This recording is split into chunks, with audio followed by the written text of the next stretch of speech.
ferocious champion.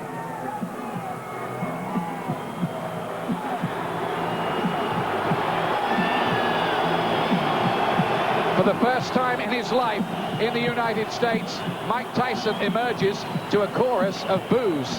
That's right, he's never heard anything like that before. Will that affect him?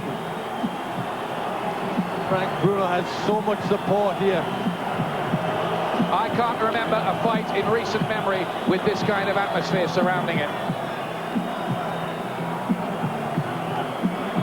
Will we see the rebirth of the old, frightening, chilling Tyson? Or is he now just a faded talent who's struggling to remember his lines?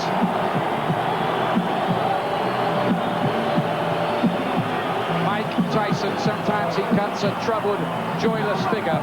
A man for whom boxing is the only thing that makes sense in a turbulent life. But now what? 10 years since he first became the world's youngest heavyweight champion against Trevor Burling. That was 1986. Now it's 96. And we're hearing from backstage that Nigel Benn may be leading his big mate Frank Bruno out. We'll try to look for that. Now here comes Big Frank. How's he look, Glenn? I think at this moment he looks a little pensive. He doesn't know what to expect. I think when he gets out in the arena, he's going to hear the cheers. That's going to fill him up. He's going to remember everything. It's going to make him feel confident. You hear them saying, it's your time, Frank. I refuse to be beaten, he says. There's his brother on the far side, Michael Nesmith. The trainer George France is in the background. He's seen it all before. Fans can see these pictures, as you can see on the screen, inside the arena. At any moment now, Frank Bruno will enter to a thunderous, unforgettable reception from thousands of British fans who've travelled to the fight capital of the world.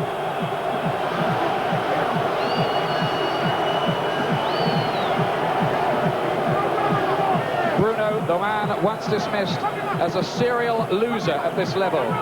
He's overcome 3 world title defeats, 2 lots of eye surgery, and has proved many people wrong. Will he confound everybody again tonight? The Las Vegas bookmakers don't really give him a chance, but these fans do. They do. Nigel Benn gets in the ring first, carrying the Union Jack. And a tremendous reception for Frank Bruno.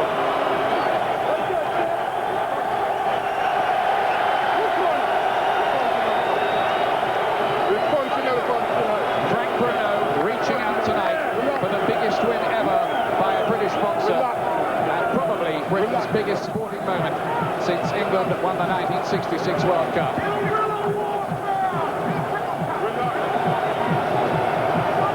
The MGM Grand Garden packed with over 16,000 fans. It's a sellout. Did we ever believe in 1989, when Tyson was ruling the world, that Bruno, 7 years later, would be fighting him again, only this time as champion? It's almost too fanciful to believe. There's the tail of the tape. Bruno, 5 years older. Tyson will be 30 soon, though. Big weight advantage, nearly 2 stone for Frank Bruno. 17-9 plays 15-10 in English language, and a reach advantage as well, but a speed advantage for Tyson, and probably a power advantage too. There's the rules. No 3 knockdown rule there, the 3rd one down. The fighter can't be saved by the bell, except in the last round. Only the referee can stop the fight.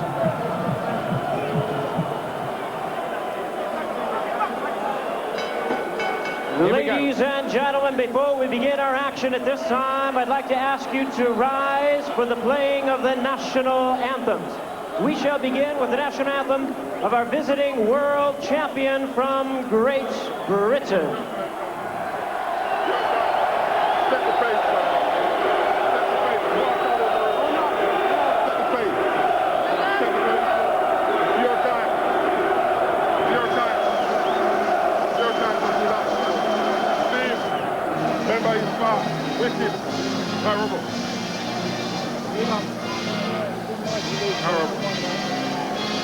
Remember, set the pace. Set the pace. Your mountain.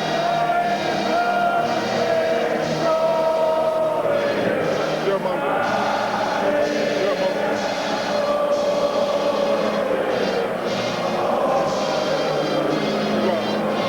Business time. 10 elephants back. 10 elephants coming at you. 10 elephants. 10 elephants. 10 elephants. 10 elephants. 10 elephants. Your back. Keep your back. Your back. 10 elephants coming at you. Please your back. Your time. Your time, sir. Your time. Your time. Gonna rush. Watch the uppercut. Just keep the defense tight and dictate the pace. Please remain standing, ladies and gentlemen. Now we present the national anthem of the United States. From Cleveland, Ohio, we bring to you a world-renowned father and son duo, Eddie Levert of the legendary OJs and his son Gerald Levert of Levert, to sing the U.S. national anthem.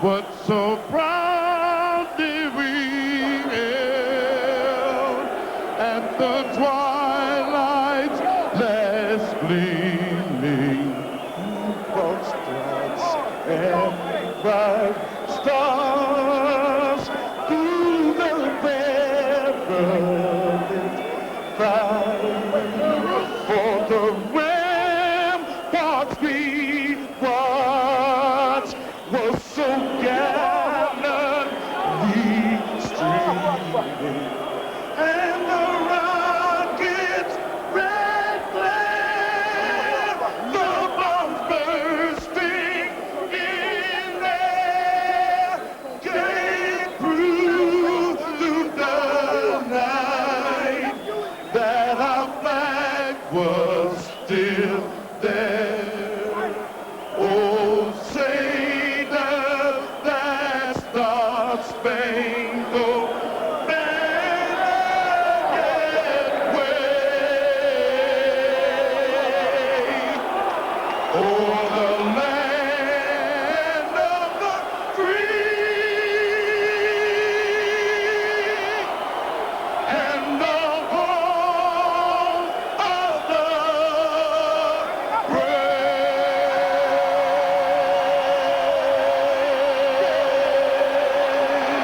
Thank you very much to Eddie and Gerald Levert.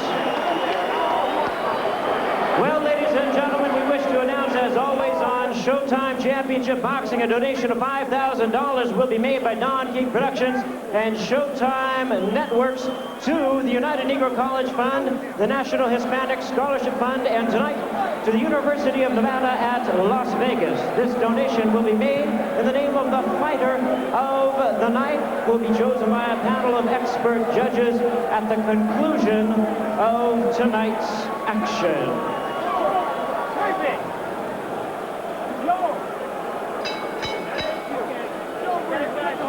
Ladies and gentlemen, we welcome you to the Grand Garden here at the world's largest hotel, casino, and theme park for the featured attraction of the evening, brought to you by Don King Productions and Frank Warren's Sports Network, along with King Vision, Showtime Event Television, La Cerveza Más Fina Corona Beer, and the MGM Grand. This match coming away is sanctioned by the World Boxing Council. The President, Jose Suleiman, supervisors Edward Tungaraja and Juan Sanchez, along with the Nevada State Athletic Commission. The chairman is Dr. James Day. Commissioners, Nat Gariselli, Dr. Elias Gana, and Crispin Rivera. The executive director, Mark Rattler. Our physicians at ringside, Dr. Flip Pomansky, Dr. Robert Boyd, Dr. William Berliner, and Dr. Margaret Goodman. Timekeepers at the bell, also keeping count of the knockdowns, Al Mysick and Jane Broadfoot. Introducing to you our judges. They'll be scoring dismount from ringside. Anek Hongtongkam, Larry O'Connell, and Jerry Roth.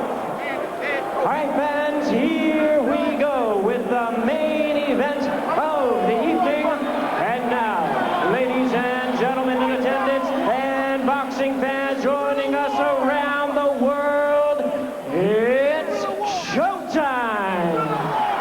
With the WBC Heavyweight Championship of the world scheduled for 12 rounds of boxing, introducing to you our referee in charge, working in this his 86th world title bout, Mills Lane. Introducing to you first the challenger on my right, fighting out of the red corner. Entering the ring wearing his traditional solid black trunks, fighting out of Catskill, New York. He weighed in at 220 pounds with an outstanding record of 43 wins, only one defeat, 37 wins coming by way of knockout. The youngest man ever to win the heavyweight crown, currently ranked the #1 heavyweight contender by the WBC, the WBA, and the IBF. Ladies and gentlemen, here is the former undisputed heavyweight champion of the world, introducing the one, the only, Iron Mike Tyson.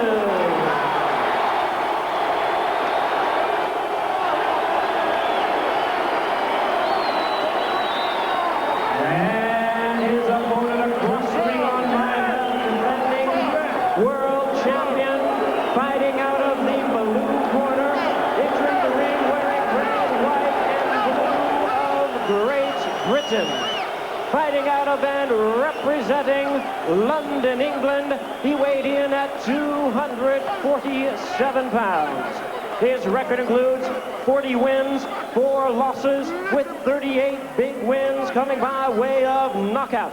Tonight, he is making the first defense of his title. Please welcome Britain's favorite son, and he is the current and defending WBC heavyweight champion of the world. There is only one, Frank Bruno. What a reception for Frank Bruno. In charge, now to give instructions. And Frank Bruno looking so fired up, so pumped up as he gets last words from trainer George Francis. Listen here. It goes right. It goes right here. I'm not going to call it low. All right? Now, you've already had your instructions. This was a championship of the world. I expect a tough, clean fight. Protect yourself at all times. Any questions, Mr. Tyson? Mr. Bruno, let's get it on. Well, the atmosphere here is making the hairs on the back of our necks stand up. It's that exciting. Bruno looks so focused. Remember in the first round, the last time they met, Bruno was down within 20 seconds. It was also the round, though, that he rocked Tyson and didn't really follow it up. Tyson, who's won 7 times in his career, inside a minute, and his camp have warned that he'll start explosively. Let's see. Tyson trying to let go with the right hand. We were told that Tyson would try to jump on Tyson like a bug from the opening bell.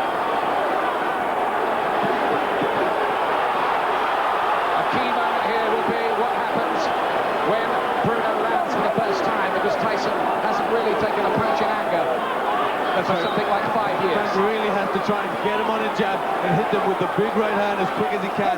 He has to make Tyson realize that Frank's there and he means business.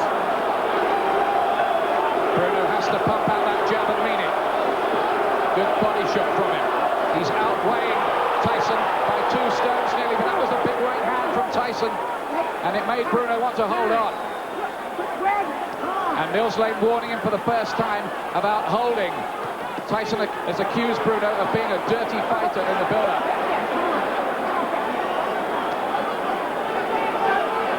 took that right hand well, though. He took it well, but he's got to be very careful of that punch. Tyson's looking to get in close very quickly, and the punch he's looking for is that overhand right. Tyson's given him the charge at times in this opening round. Bruno's got to try and settle it down. He's got to try and get the jab working. Use the right uppercut. Get off that neck. Get off that neck. Mills Lane has obviously heard the complaints of the Tyson family. He's not going to let Bruno do that in the way he got away with against the call. Bruno got him with a big right hand there. That was Frank's best punch so far. Quit grabbing. Come on. Bruno's going to have to be careful as he's caught with that right hand about this holding on, because Mills Lane is going to deduct the point if he keeps doing it, I think. Yes, I think he is. A big right hand again went in from Tyson. Bruno's doing the right thing. This is hard moments. Tyson's thrown everything in the first round, so he's got to try and smother him, but he's got to be careful he doesn't get a caution.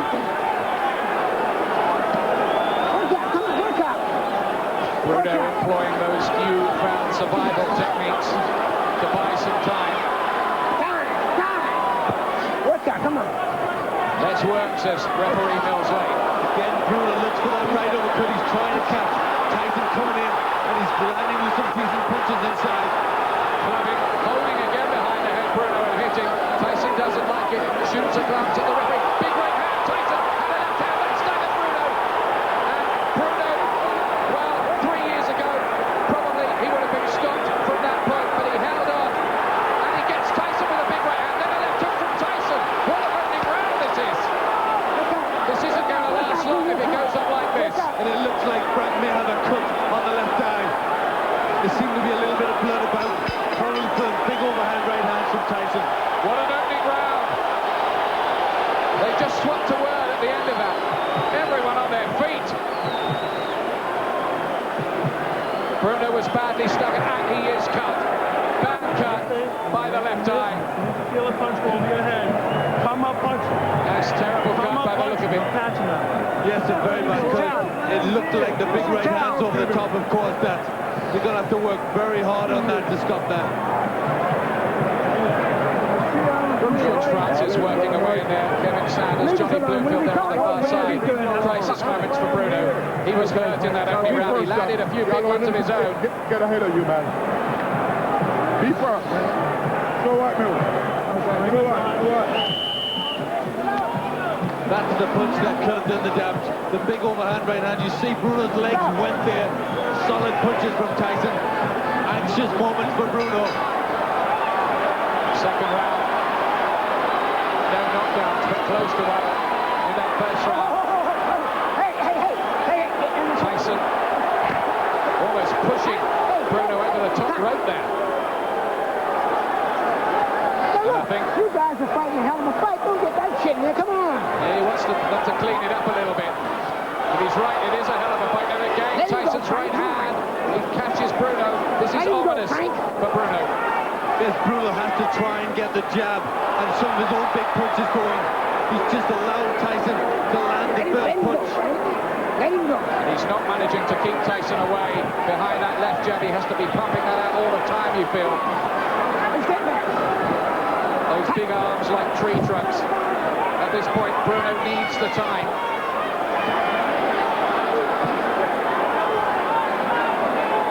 Let him go, Frank. Come on. Tyson has not lost his punch, clearly. No, he started very well, but he's continuously looking for that right hand. Bruno's got to do something to counteract that.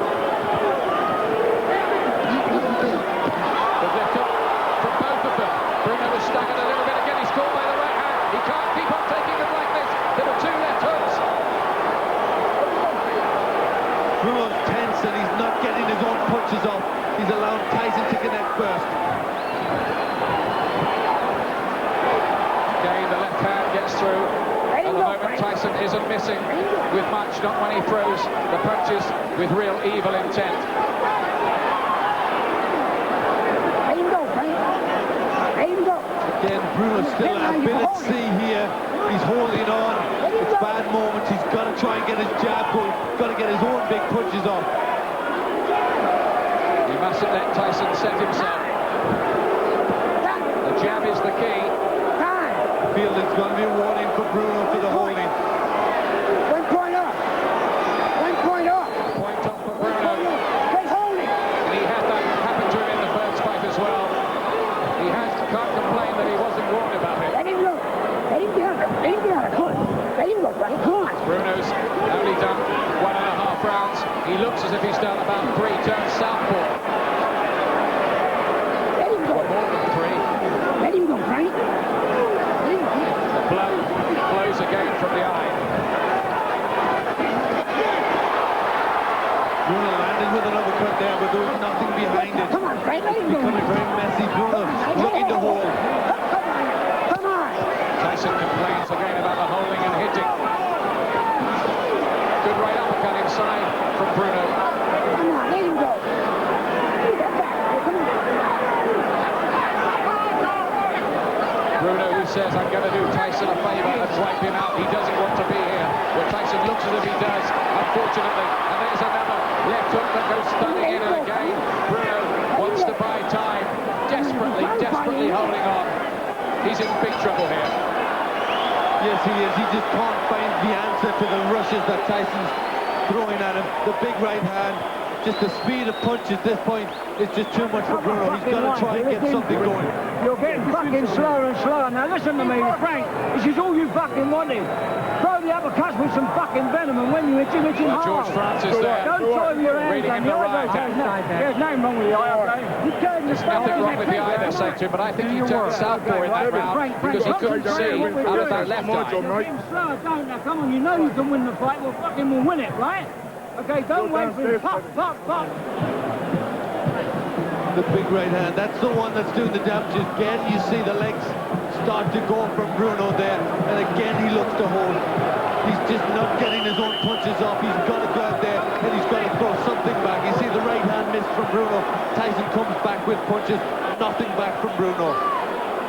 The fact is, Tyson's pretty easy to hit himself. He's just taking the shots better. He isn't. All Tyson's doing is just looking for the big right hand. Short left hook there as they held on. Look. Time.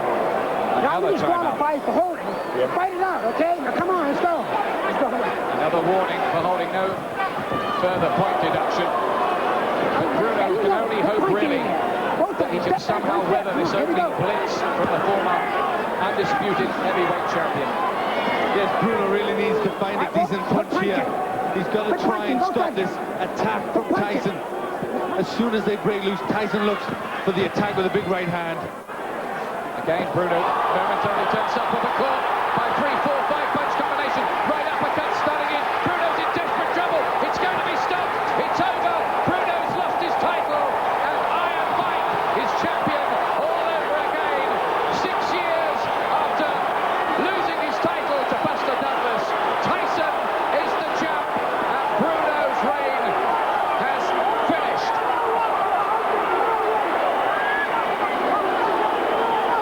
Cut, beaten, brawled into submission, but you have to say the finish was the old Tyson. The finish certainly was. We wondered if he could get it back. He certainly proved, as he finished Bruno there, that he could. Bruno just looked to turn southpaw for a second there, and then he got caught with a big left hook. So Tyson, he's thinking fast in there, and that was a very good finish. Consoling words. They go back a long way, those two. Laura, Bruno's wife, is there, kissing him. She knows. They all know how much it meant to him. Look at Tyson. Now there's the compassionate side to him. You haven't often seen. There is a compassionate side to Mike Tyson. But it was good to see that the fighting side of Tyson was back.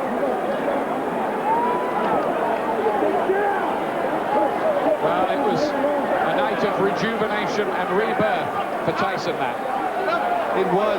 He didn't have the jab, but what he had was the power and the speed, and you hear him there, we're back. He's now the champion. Now, watch the finish again. Body, left hook, another one. This is a great cluster of punches. And it was just a momentary thing. Bruno just changed stance for a second, turned to southpaw, and was caught with a big left hook, and then the finishing, that was the Tyson of old. There were so many questions about Mike Tyson going into this fight. He's answered them. It was too much for Bruno. And his reign is over after 6.5 months.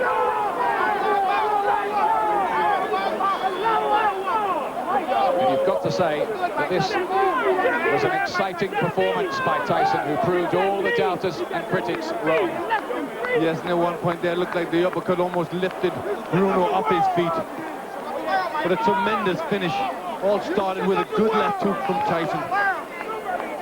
Well, Bruno took a lot of punches before he gave way. The cut in the first round was bad luck for him. Here it is again. How many punches are there? 1, 2, 3, 4. Now these uppercuts, 5. Just like the first fight, those uppercuts to finish it. 6, 7, 8. The clubbing left hook, missed with the right. 8, 9, 10 was a grazing blow, and Mills Lane quite rightly stepped in. It's over. It's a sad end. But Tyson seems set for a new reign of terror over the heavyweight division, maybe. It certainly looks that way with the finish and the power that he showed there. Remember, he was giving away 2 stone to Frank Bruno.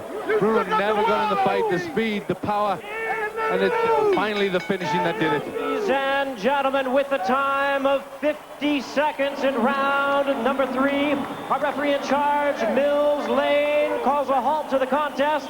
He's the winner by way of technical knockout, and he is back, ladies and gentlemen, the new WBC heavyweight champion of the world, Iron Mike Tyson. It's a moment of great fulfillment for Tyson. He's been quoted as saying things like, "My life has become a burden to me. I'm not just a happy guy." But maybe his life will take on some meaning again after that performance to recapture the WBC heavyweight title. And now the plan is for him to go on and reunify the title. Let's hear it. I'm my own worst critic.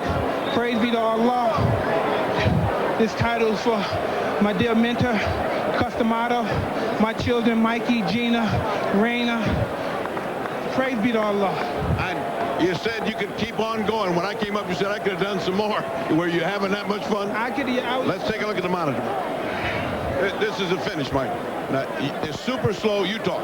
As you see, I'm just throwing punches because he's holding a lot, so I'm just throwing caution to the wind. My objective is to throw at all times, just to throw punches, bring him down with a Henry Armstrong effect, so to speak.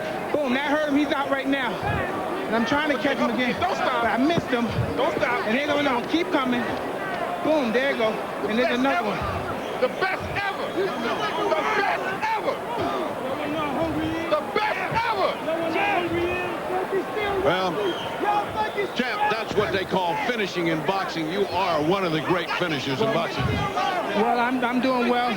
I'm constantly improving. I like to say one thing to all my people in IYC, everyone, the Islamic service, vice lords, folks, regiments, all the people that was good to me, Mr. Slavin, Mr. Finster. God, praise be to everybody. All right. Allahu Akbar. Champ, one last question. Bruce Seldon, is he next? Whoever's next. Bruce, you want Bruce or anybody? I'll fight anybody Don King put in front of me. And I still have more to do and have more improvement to do. I wasn't my best. Well, champ, from one guy to the other, welcome back. Thank you, sir. All right, let's go.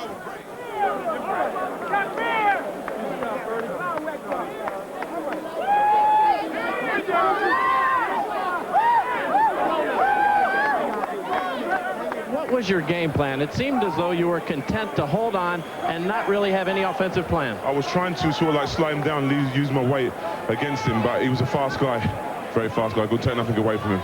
Was he better now than when you fought him 7 years ago? I wouldn't go so far to say he's about the same. The cut over your eye, did it affect your performance? A little bit. It worried me, first round.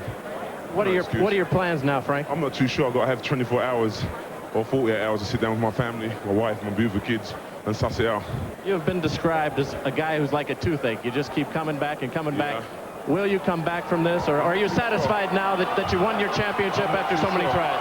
I've got to wait and see. I couldn't want to make no commitments, you know. I'll go home and sit down with my family and take it from there. I'm just disappointed that the English fans that came over here and the American fans want me to do a good job, but I'll try my best. Frank, your assessment of Mike Tyson, how did you feel he did tonight? He done pretty well, you know. He beat me, so he must have done good, you know. Better than you thought? A little bit more better than I thought. It's a rough game out there. Frank, congratulations. You've been a good champion. He may have been a good champion, but not a long-lasting champion. The reign of Bruno is over after 196 days. And Frank Bruno has to take second best to Mike Tyson as Tyson turns the clock back. And who's to say that Tyson is not now about to go and complete the job he started so spectacularly in the late 80s, and that is clean up in the heavyweight division. What moments of joy for him, what moments of release. America was asking big questions about the talents of Tyson, and Tyson really could not have answered them in a more emphatic manner than he has done in the ring at the MGM Grand Garden in Las Vegas tonight.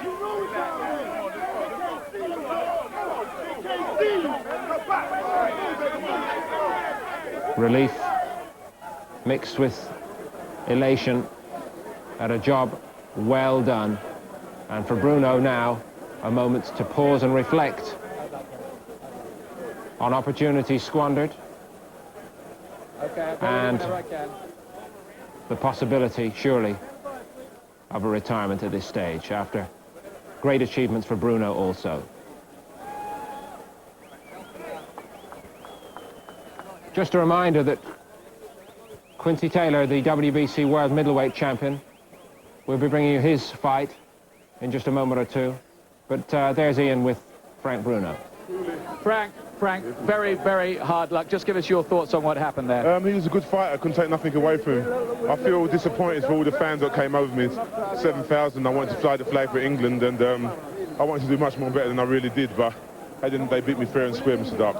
But you couldn't have tried any hard, done any more than that. I mean, Tyson was just like the old Tyson, wasn't he? Like a thug. He was right on you. He was right on me like a harbour shark, you know. That's the one. I'm not going to make no excuses or nothing. He beat me fair and square. The cut didn't help in the first. Lost the confidence and all them sort of like different things. But at the end of the day, that's how it goes. I'm sorry, disappointed to all the people waiting up late at night, coming to support me. But I tried for England, I tried for my family, I tried for myself, and I couldn't do no more than that. I'm sorry. That's the way the cookie crumbles. I don't think you have to be sorry, Frank, because you've given Britain some pretty glorious moments. Yeah. I mean, what were your thoughts? Was the cut caused by a clash of heads, or was it the right hand? I don't want to make no excuses. The cut was a cut. I don't want to start saying it was this or that. You know what I mean? He beat me fair and square. That's what that was it, Mr. Duck. Did he surprise you that he was that good? I knew I fought him before, I sparred with him, so I know how good he was, you know. But he beat me fair and square. No excuses. I'm just disappointed for the British fans who stayed up late at night, paid their £10, come over here and everything like that. But at the end of the day, you know, I tried my best and I can't do no more than that. What will you do now, Frank? I mean, people will say, well, is that the end of the Bruno story or what? Mr. Dark, I don't want to make no decisions at this moment. I've got to chill out, go and spend some time with my family. I've been away for 9 weeks, training in Tenerife, doing so many different things. I feel just disappointed in myself. But at the end of the day, I've got to sit down and contemplate what I want to do, Mr. Dark. You say you're disappointed. What do you think you did wrong? I'm not too sure. It's difficult. When you fight a guy like Mike Tyson, he's on to you like a harbour shot. Don't give you time to use your jab or nothing like that. And the cut didn't really help. That's not an excuse, you know. But at the end of the day, beat me fair and square, Mr. Dark. I don't want to make no excuses. Jules tried with me. My brother came and tried. Rupert, Doris, everybody. I would have finished law school if it hadn't been for you. Baby, your daddy did more for me than just make me a law partner. He was my best friend. There's nothing I wouldn't do for his little girl. Besides, when I hired you, I got myself a crackerjack attorney to boot.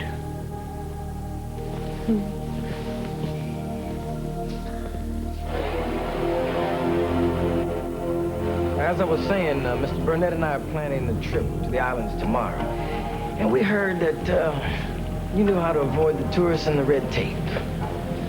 Well, it's a risky business, gentlemen. Unlawful flight, aiding and abetting.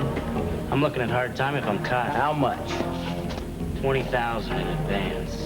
And I'll take you anywhere in the Caribbean. No immigrations, no hassle. Deal.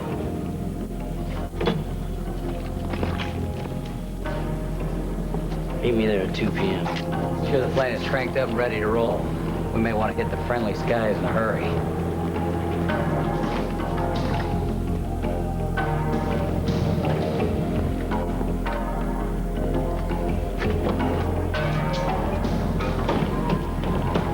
Flight's canceled, flyboy.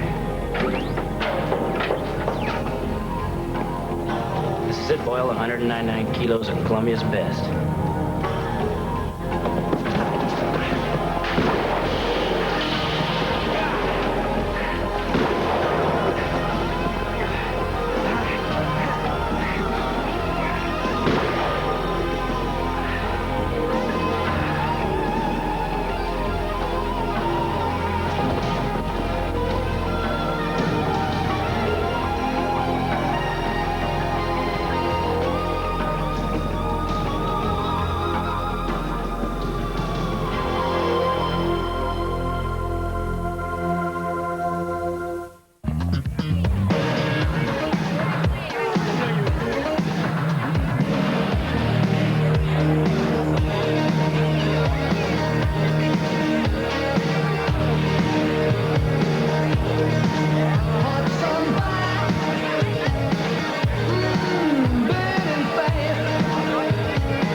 Deep sleep.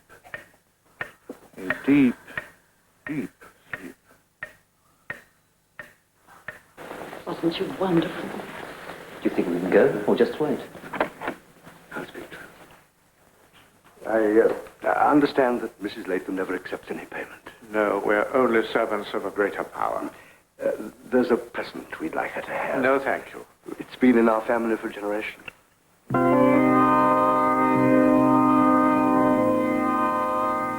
No, thank you. Please. No. I insist you must out. Get out, all of you! I'm sorry. Don't get out.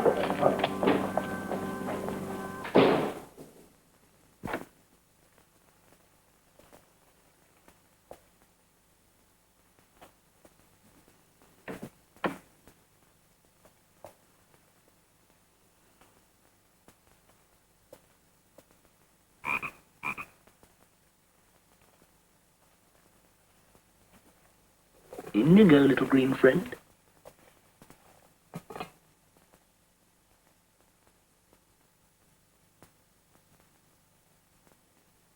Hello, darling. Good evening, Mother. I hear it went very well tonight. Yes, it did. All except for one thing.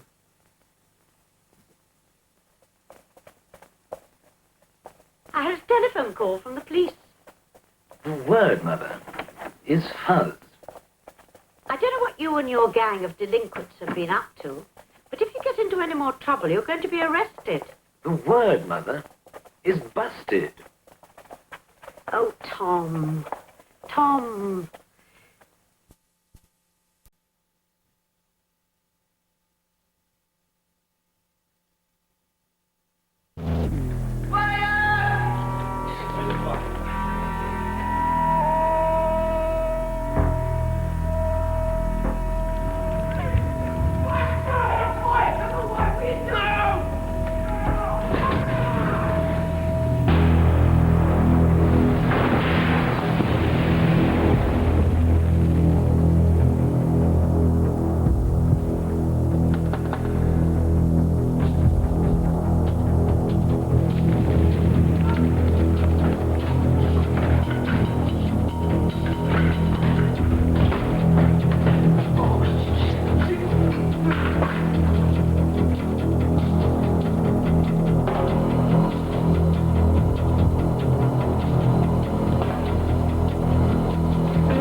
It was electrical. And I want that written in big black letters in the report. An electrical short circuit and the range warden's illegal supplies. There's to be no shadow of blame on our lads, especially since Wilton tried to save the man. There were enough gas canisters in there to blow us all sky high.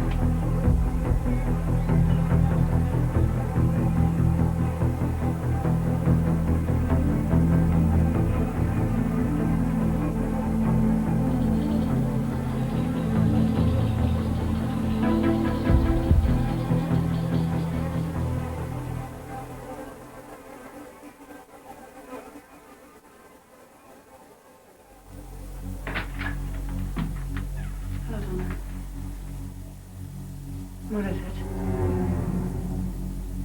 It's not Dave. Donna, is Troy Wilton here? Can we come in?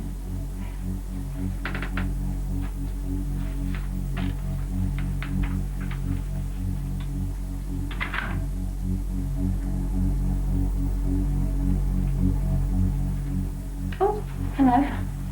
Hello, Joy. What is it? What's happened? Joy, I'm really sorry. I was in the barracks when Colonel Jennings called. There's been an accident on the exercise field. It's Tony. Well, is he hurt? Is it bad? No, Joy, it's worse than that. Tony's been killed.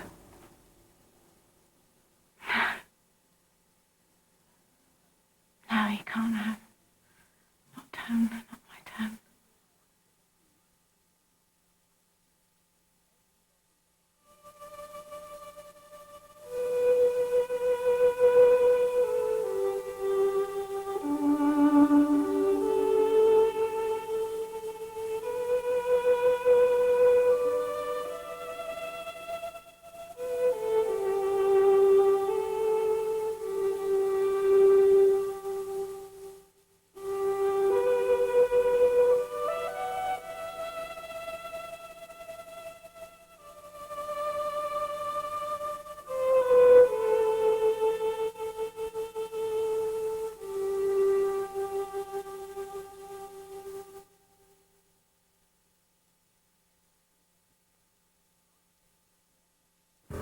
Saw him. I? God? Our Heavenly Father. I'm not doing time for you. You try and dump me in it, and I'll turn Queen's evidence on you. It's obvious the same person that set up Vidar set up Simpson. Just leave it, Lena.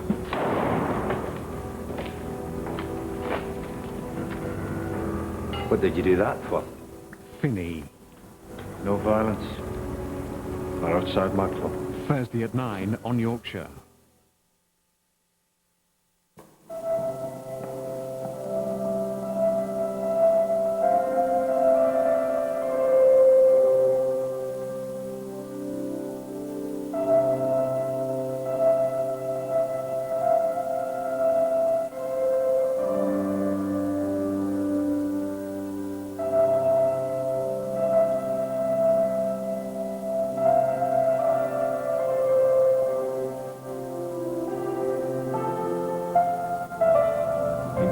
Non mi è mai sembrato che sentisse la mancanza di una macchina.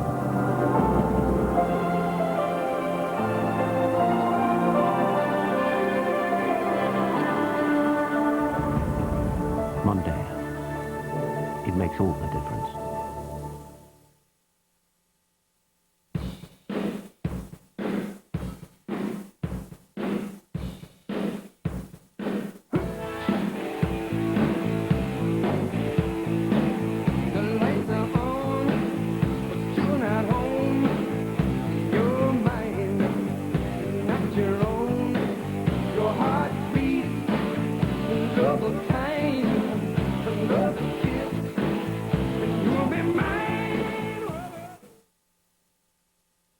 In the heart of the nation's capital, it's McDonald's Movies and Meals Month.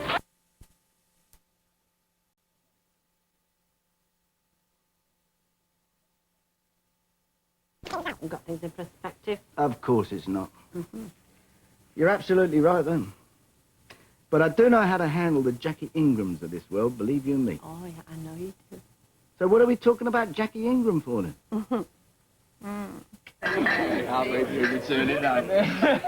You know, he's a fool to himself, isn't he? I mean, what sort of married life is he going to have with her? Oh, Kimberly seems a nice enough girl to me. No, Kev's right. As soon as she gets a ring on her finger, she'll have another one through his nose. You've got to show him who's boss, haven't you? You've got to start as you mean. So go on. And that's your recipe for happy marriages? Definitely. Oh, we'll see. Works for me. Well, I'll take a pint, please. Coming up. Jim. I like them. Any chance of having a wee word with you, Alec, if you've got a minute? What about? Well, it's about Christmas. Jim, no, just leave it. I don't want any trouble. Hey, who's talking about trouble? I'm trying to do your man a favour. Favour? What favour? Well, Liz is under the impression that you're expecting her to work on Christmas Day. Well, it usually is all hands on deck, yes, for a couple of hours, anyway. Yes, well, you can count her out, eh? Well, she won't be working here at the Rover. She'll be at home with me and the lads. On Christmas Day? Yes, she can, and she will. You'll have to do me a favour, is it? Certainly is. I mean, I'd rather you heard sooner than later so you could get yourself organised, you know, rather than hearing on Christmas Eve or getting a wee telephone call on Christmas morning saying she wasn't up to it. You know what I mean? Cheers now. This is your idea of 6:30. Look, I'm sorry, Gail, I forgot the time. All right, well, don't choke yourself on my account. It's quite obviously where me and the kids come in yours the priority. Look, I'm coming, I've said I'm sorry. Yeah, you've not finished yet, neither. You can explain to Pauline where we've been till this time. Sorry about that, Martin. It's all right for me. See, Martin? So much for our marriage guidance expert.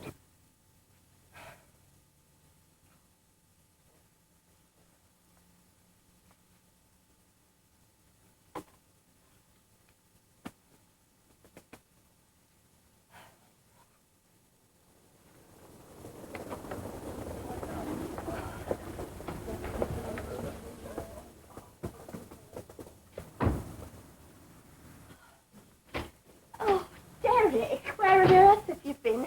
I've been worried sick. I had a message from Victor's secretary just as I was leaving, asking me to hang on. He wanted to have a word with me before I went home. Well, there you are, you see. He wasn't avoiding you. He really was tied up. You know, I told you it was all in your imagination. You really can be your own worst enemy at times. Can I? Well, for your information, I waited for over an hour for that call. When it did come through, it wasn't Victor, it was his secretary, again, to tell me he wanted to come down to talk to me tomorrow morning about company reorganization. That wasn't my imagination, Mavis, it's fact. It's going to be last Christmas all over again, I know it is. Thank you and goodbye, Derek Wilton.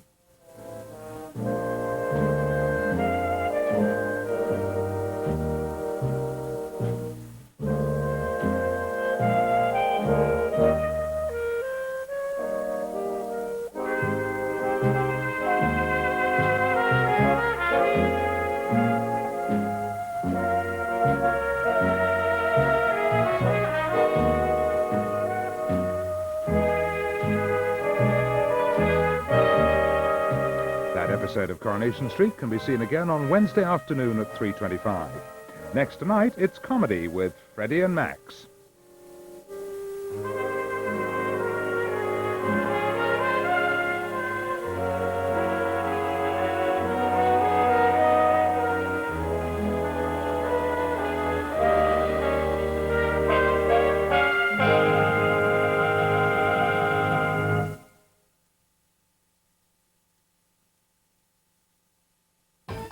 It's Christmas time on ITV.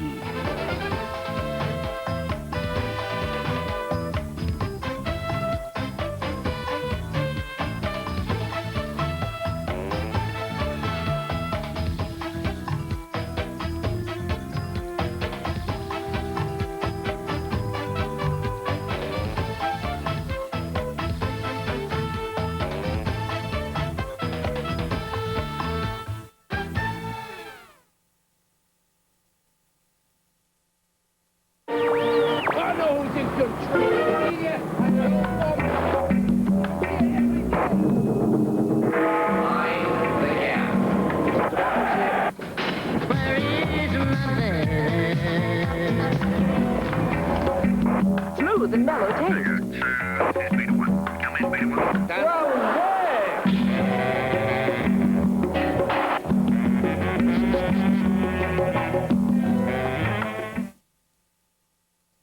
Runny nose, sore throat, coughs, sneezes, and the shivers. Wouldn't it be nice if you could get relief from all those misery-making cold symptoms? Well, you can, with Day Nurse and Night Nurse. Day Nurse relieves your symptoms without causing drowsiness throughout the day. 40,000. And Night Nurse relieves them during the night. So help say good riddance to bad cold and flu symptoms. With Day Nurse and Night Nurse from Beecham. Breakfast, sir? Just leave it outside. Kellogg's Crunchy Nut Cornflakes. Delicious golden flakes of corn encrusted with honey, nuts, and brown sugar, which makes them quite the most irresistible breakfast imaginable. Kellogg's Crunchy Nut Cornflakes. The trouble is they taste too good.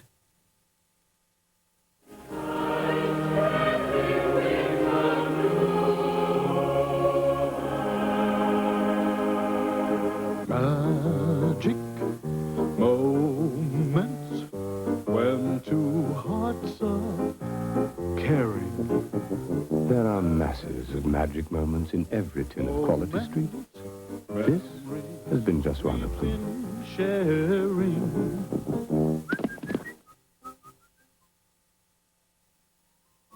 Next time you buy a hand lotion, treat yourself to a manicure. A unique formula with keratin and moisturizer. It strengthens your nails and softens your hands. New hand and nail formula from Vaseline Intensive Care. The hand lotion for nails. Now, something special for Aunt Anna? Ah, that's a blooming nice present for Cousin Sue. You can eat your dinner off this. And this one's for Janet. I've even got something for the old dear. There's a Christmas present for everybody at Boots.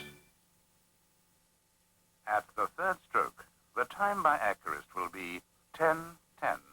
Precisely, precisely, precisely. Here we are, the jolly old men at last, Jeeves, and there's a spiffing spot. I would not advocate it, sir. Jeeves, don't talk such rot. Onwards! Very well, sir. Ah, the tang of the salt breezes, Jeeves. Yes, sir. The gentle heaving of the waves. Exactly, sir. Yo ho ho, Jeeves. In fact, I'll go further. Yo ho ho, and a bottle of craft, sir. Oh, Jeeves. Nothing.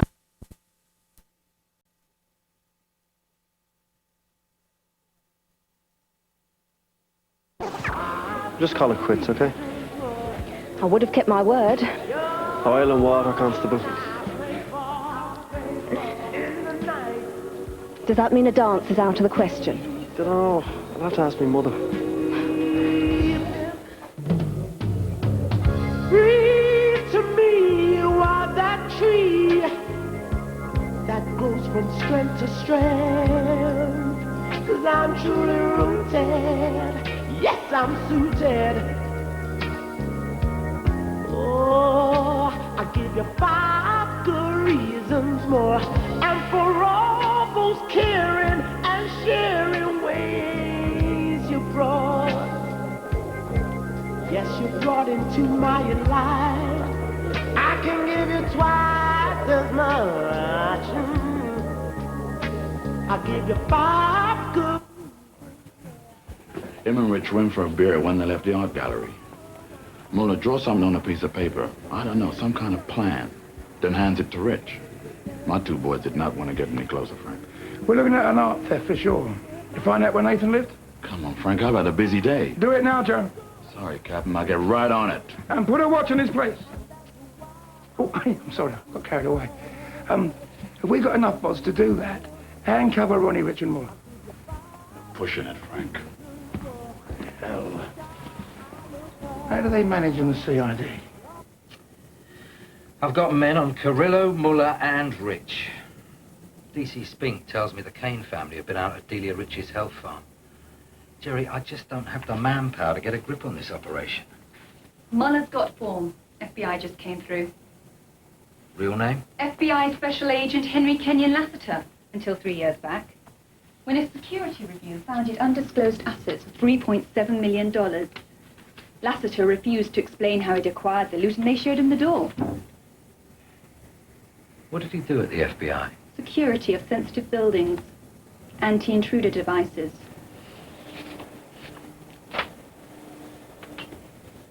Case one, boss. Carrillo gets Ronnie Rich in from the Costa del What's-It. Ex-Special Agent Henry Lassiter flies in from, Miami. So, we're looking at a very delicate robbery. Thought you'd be tucked up in bed by this time, Tilly. There are certain lengths to which I will not go. He was asking what our interest is in the health farm. One of Kane's men. And you replied? We were watching one of the punters. Well, he seemed to buy it. Yeah, well, he'll tell Danny, rest assured. And Danny Kane is not so dumb. He also showed a serious interest in Ronnie Rich. Tried in his sweet, naive way to find out if we know what Rich is up to. If Danny's involved with Ronnie, John Joe Brady's in blissful ignorance. Actually, that tallies with a whisper I got from the local CID. Do you want to tell us about it, Sergeant? Whiskey, Tilly? No thanks, really, Chief. A snout reckons that the Kane brothers have gone into the... This'll kill you, Chief. Private investigation business. Target Ronnie Rich. When are you seeing him next? He's asked me to have lunch tomorrow. Oh, today. But I told him I'm early turn. Have lunch with him. Mom! Samantha's got my pencil sharpener in her school bag. Don't grass me up, but I grass on you, grass. Come on, you two. You know I don't like you talking like that. Give it back, love. You know it's not nice borrowing other people's property without asking. Wow, that's rich, isn't it? Terry, Sorry, Dad. how many times do I have to tell you? It's isn't it? Shouldn't it be? It is, isn't it? Shouldn't it be? It is, it's not it. If shouldn't's wrong, then it should be, should not it. All right, all right, all right. In future, don't borrow anything and don't grass. Snitch, okay? Yeah, but we're only little kids. Everybody does it, especially with stupid little sisters. Idiot, smelly brothers who grass. Enough.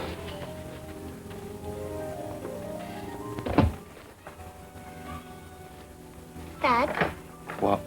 is it true we're trying to go straight? I've always tried to be straight with you, Terry. Well, good luck. Thanks, pal. We'll be late.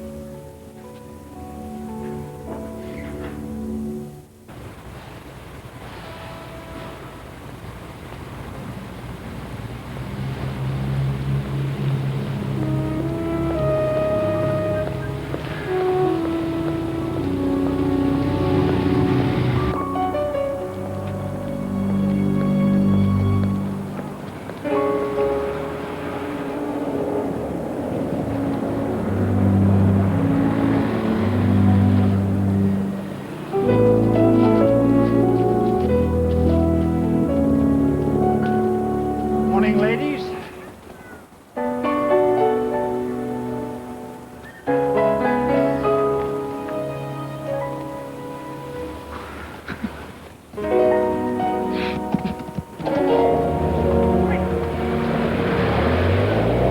I'm sorry I didn't see much. You sure you only came here for your bridge work? Yeah, what else? Ronnie. See you in about 4 weeks, eh? Who knows, I've got a new system at the casino. Maybe you could sell up all this and we could go and live somewhere completely new, eh? Oh? Delia, maybe it's time we got out of Europe.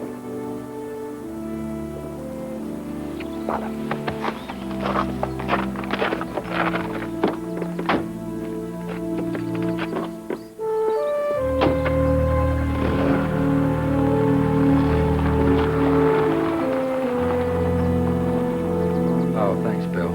Leave 2 men at Heathrow just in case. If Ronnie does turn up, hold him and keep in touch. Charge? Oh, think of something. There's a good lad. We've just lost Lassiter. A bleak Muller. Rode off into the sunrise. I love it. And Ronnie Rich did not board Flight 363 to Malaga. Maybe we should stick closer to the Kane boys. They seem to be having more luck. Just stick to Carrillo like, Glue? That should do it. Sir, target Carrillo went into Fortnum's at 9:30. Delta Squad covered all exits. He went into a washroom at 9:39. Never came out. Foxtrot squads made 4 sweeps of the place. He's disappeared.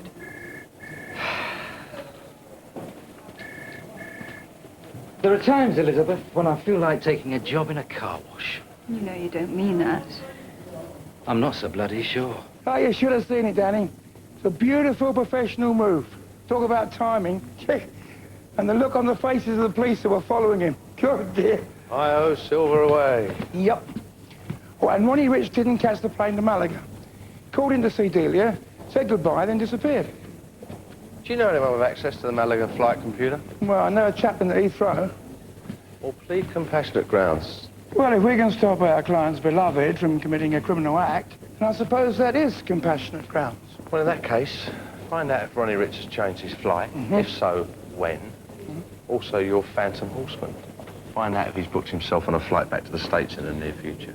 I'll get right onto it. Danny, it really is a delight to see you doing something legal and exciting.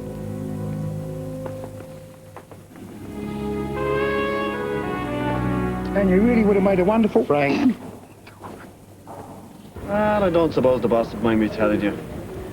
It's Danny Kane's private eye right enough. See, the old firm is strictly legit these days, and to tell you the truth, it's a relief to all of us. Don't you miss the excitement? Of what? Of being a junior executive in the dancehall and leisure business? The problem is, I really do quite like you. It's doomed, Tilly. You and me. I suppose I'll just have to get used to it.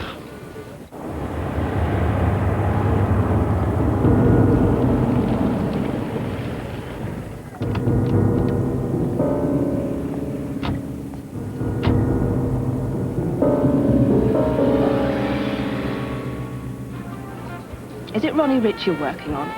Never heard of him. But suppose I was to ask you, what exactly you were doing, sussing out the health firm?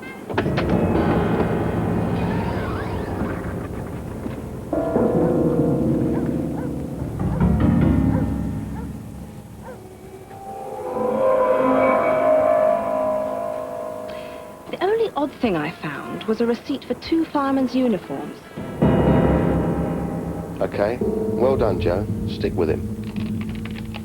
Rich and the American are with Nathan. Rich's car is full of gear. Tear gas, smoke grenades, 2-way switches, electronic timing devices, and 2 firemen's uniforms. 2 firemen's uniforms? Well, no, Constable. It's amazing the things that people get up to in the privacy of their own homes. It's definitely a cape. Hallelujah. And we know where. Ready? Go.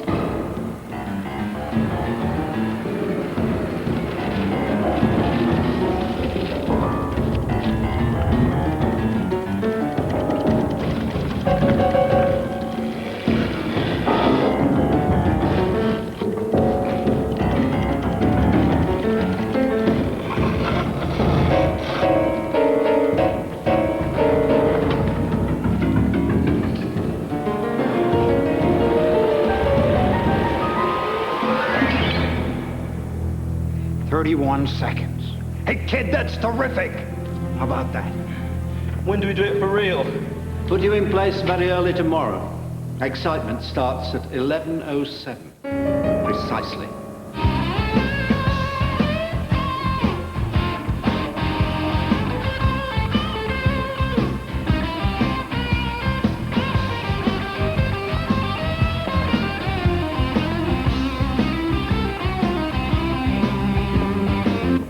Smoke grenades, tear gas. Electronic gizmos. 2 farmers' outfits. This is one genuine Leonardo da Vinci. Could have fooled me. The job, Frank. I'm talking about the job. Yeah, but I'm just a simple bloke. I mean, can you explain? Well, I'm only hazarding a guess. I should imagine it goes something like this. Smoke and tear gas to set off in the main gallery room. Late stuff's very small, like a chocolate bar, easy to get in. Now, you've sussed the place out, Joe. Tell us more. Alarm bell rings. All the doors and corridors are sealed off. Thereby shutting everyone off in the rooms and corridors that they're already in at that moment. The security staff make their way to the main exhibition room. Meanwhile, in another part of the gallery, Nathan spiders his way down from the roof. Relieves the gallery of another masterpiece. The smoke triggers the fire alarms, and the fire brigade gets mixed up with the security and the police, and our friends in the confusion slip off their overcoats and make their getaway dressed as firemen. What about Nathan? Remember those dudes on the roof next door? Yeah. Well, they're players. Right. So what do we do now, boss? Well, we've still got a contract to put the fronters on Ronnie Rich and get him out of the country safely. Yeah, well, he's booked on a flight tomorrow at 4 p.m. Well, it's too late to do the job tonight, so it's got to be tomorrow morning. So what I suggest is that you and Parrish put the frighteners on Muller and anybody else that's with him. And how? You're the one that's always going on about being a detective.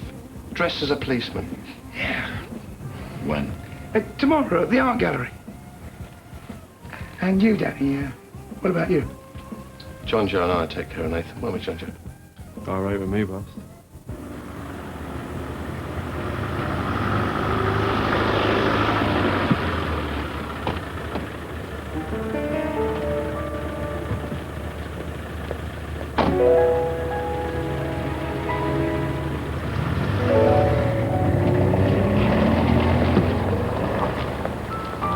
Mr. Rich!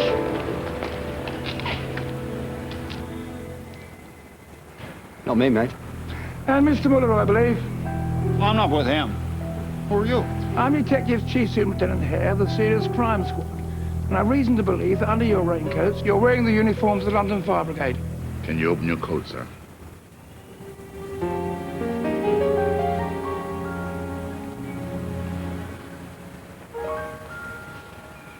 Hey, come on. We just like dressing up as firemen. Is that a crime? No.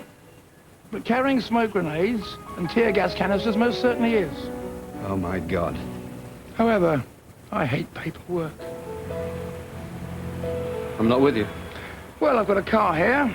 Providing you get in it and I see you get on the next plane to Malaga, we'll say no more. You ain't no goddamn cop. No. But I've got a police whistle. Do you want me to blow it? Get in the goddamn car.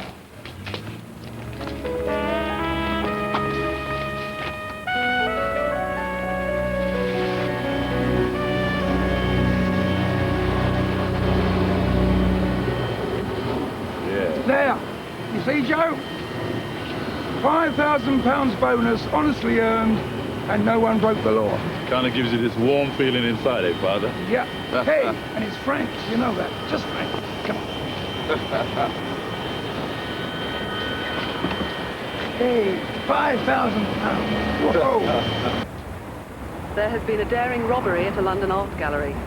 Police and firemen raced to Bentix this morning as smoke and tear gas filled the interior. The gallery houses priceless paintings, including a Rembrandt being exhibited in Britain for the first time. After staff and public had been evacuated, it was discovered that although the Rembrandt was safe, a famous Goya, worth an estimated £3 million, had been cut from its frame.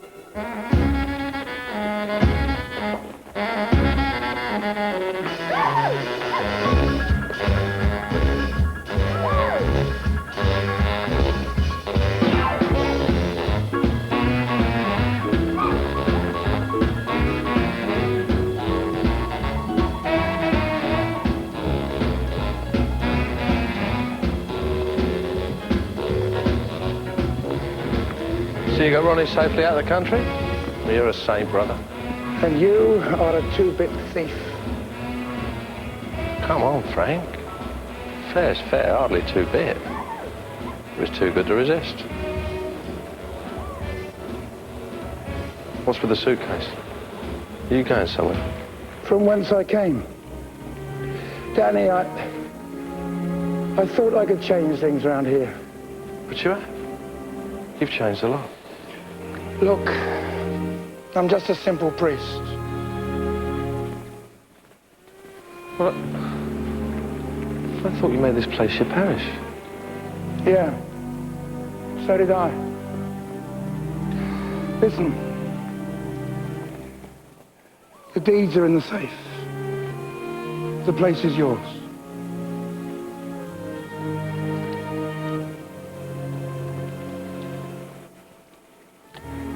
God bless.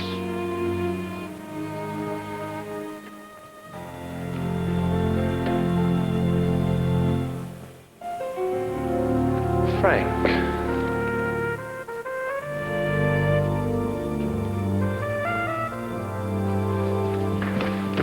Frank! I'll give it back.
So, Karen, have you decided yet? What are you going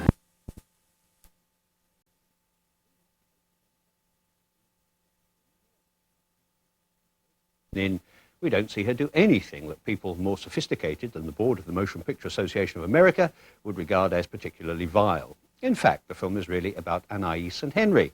But though they talk about sex a lot and do sex a lot and go to brothels, this is not a pornographic movie. It's not even all that erotic because there's something ghostly adolescent about their fumblings and their solemn talk about books and literature. They talk about writing almost as much as they talk about sex, but this is not something they seem to do much of. There's a letter written with an eye to future publication, if ever I heard one. The director, Philip Kaufman, who also made The Unbearable Lightness of Being, which was a good deal more erotic, captures the Paris of the 30s very well, and Maria de Medeiros is quite enchanting. But it's difficult to understand her infatuation with the rather listless Uma Thurman or even Fred Walsh like Henry Miller, and is consequently so unattractive as to be unbelievable as an object of passion. The Henry and June, which admittedly has a certain curiosity value, did not in the end get an X rating. It became instead the first film to be given the new NC for No Children 17 certificate, and I suspect it'll be remembered most for that rather than its content. But now, the top 10 films in London. At 10, The Handmaid's Tale. Natasha Richardson fights for freedom from fascism in a black futuristic fable. 9, Young Guns 2. Emilio Estevez leads the old gang in the further adventures of Billy the Kid. 8 is Bird on a Wire. Goldie Hawn finds herself on the wrong side of the law when ex-lover Mel Gibson shows her the high life. And 7, The Freshman. Matthew Broderick's film studies take on a surreal significance when Marlon Brando makes him an offer he can't refuse. 6, My Blue Heaven. Another cocktail of crime and comedy with Steve Martin as a misplaced mafioso. 5 is Nikita. Spaced-out Anne Parillo turns government hit person in a daft but stylish French thriller. 4, in Presumed Innocent, Harrison Ford finds past sins come back to haunt him when it's his turn to go into the dock. 3 is Goodfellas. Martin Scorsese and Robert De Niro join forces again in a grim, gripping mafia movie. 2, Flatliners. Medical students Julia Roberts and Kiefer Sutherland experiment with the supernatural to see if there is life after death. And in the #1 film Ghost, Patrick Swayze discovers there is life after death as Hollywood continues to be haunted by the hereafter.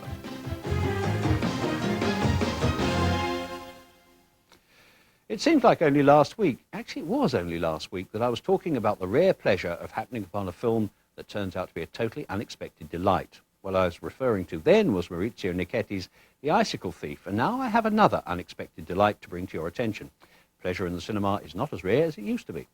Tonight's little gem is Metropolitan, the first feature by writer-director Whit Stillman, which examines the activities and attitudes of a group of well-to-do young New Yorkers around Christmas time. These are the scions of New York's old money, Ivy League college students caught in that awkward phase between adolescence and adulthood. Why is he so successful with girls, then? Rick von Sloniker is tall, rich, good-looking, stupid, dishonest, conceited, a bully, liar, drunk, and thief, an egomaniac, and probably psychotic. In short, highly attractive to women. You're completely unfair. You don't know anything about Rick. In fact, he's quite shy. God. He's a considerate and sensitive man. The rest is just a superficial game he plays, a facade, which you've obviously been taken in by. It's incredible the eagerness of girls like you to justify the worst bastards imaginable as being sensitive and shy. But if any guy who really was shy dared talk to you, you wouldn't give him the time of day. Your eyes would glaze over. You're really hung up on Rick, aren't you? He must really threaten you somehow. You're right. I do feel threatened. That I may get a venereal disease from one of the